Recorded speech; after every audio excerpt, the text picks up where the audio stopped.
JPSC परीक्षा गड़बड़ी मामले में सीआईडी ने जेपीएससी के पूर्व अध्यक्ष एल खिंग्याते से फिर तीसरे दिन करीबन 9 घंटे तक पूछताछ की। इसके बाद देर शाम उन्हें घर जाने की अनुमति दी गई। अब तक की जांच में सीआईडी को 14वीं सिविल सेवा पीटी परीक्षा में गड़बड़ी के कई सारे सबूत मिले हैं।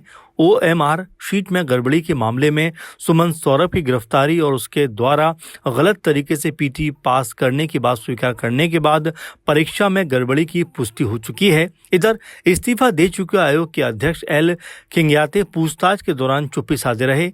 इस सभी तथ्यों को देखते हुए अब इस बात की प्रबल संभावना लग रही है कि जेपीएससी पीटी परीक्षा रद्द की जा सकती है। सीआईडी द्वारा नोटिस जारी किए जाने के बाद छात्र ओएमआर शीट की कार्बन कॉपी भेज रहे हैं। जांच के क्रम में बड़ी संख्या में गड़बड़ियां मिल रही हैं। इधर आयोग के सदस्यों की भूमिका को लेकर पूर्व अध्यक्ष एल खिंग्याते, परीक्षा उप नियंत्रक श्वेता कुमारी गुप्ता, टीडीपीएल के निदेशक और कर्मी अभय तिवारी द्वारा दी गई जानकारी के आधार पर अब सीआईडी के रडार पर जेपीएससी के कुछ अन्य और लोग भी आ सकते हैं।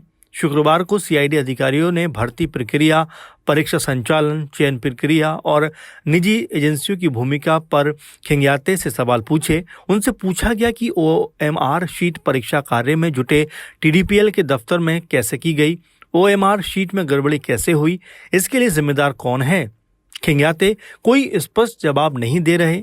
यूपीएससी कार्यालय के साथ साथ परीक्षा संचालन से जुड़ी निजी एजेंसी टीडीपीएल के कार्यालय में भी तलाशी ली गई। जांच में टीडीपीएल के दफ्तर से कई ओएमआर शीट बरामद हुई। यही ओएमआर शीट अब एल खिंग्याते से हो रही पूछताछ में गड़बड़ी की जड़ें तलाशने का आधार बन रही हैं। आपको बताया चलें कि जांच में हजारीबाग पुलिस की मदद से गिरफ्तार अभ्यर्थी सुमन सौरभ से सीआईडी को कुछ और चौंकाने वाले तथ्य मिले हैं। सौरभ पर आरोप है कि उसने झारखंड संयुक्त असैनिक सेवा प्रतियोगिता परीक्षा अनुचित तरीके से पास की थी।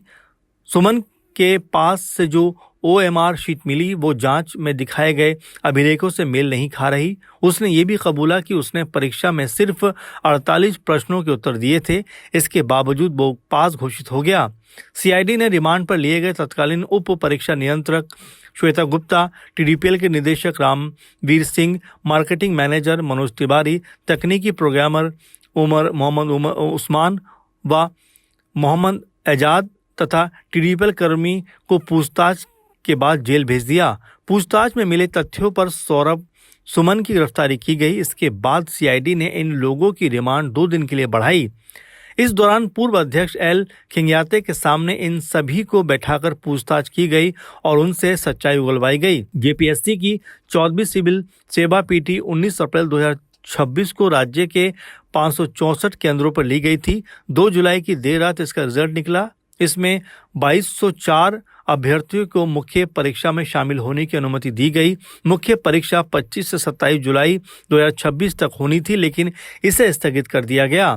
उप परीक्षा नियंत्रक श्वेता गुप्ता को सिविल सेवा, रेगुलर सिविल सेवा, बैकलॉग, फॉरेस्ट रेंज ऑफिसर, सहायक वन संरक्षक और जेट की जिम्मेदारी सौंपी गई थी। फिलहाल देखना ये होगा कि इस मामले पर आगे क्या कुछ होता है और कितने खुलासे होते हुए दिखाई पड़ते हैं और क्या इसमें किसी बड़े नाम का भी खुलासा होता हुआ दिखाई पड़ता है। ये देखने वाली बात होने वाली है।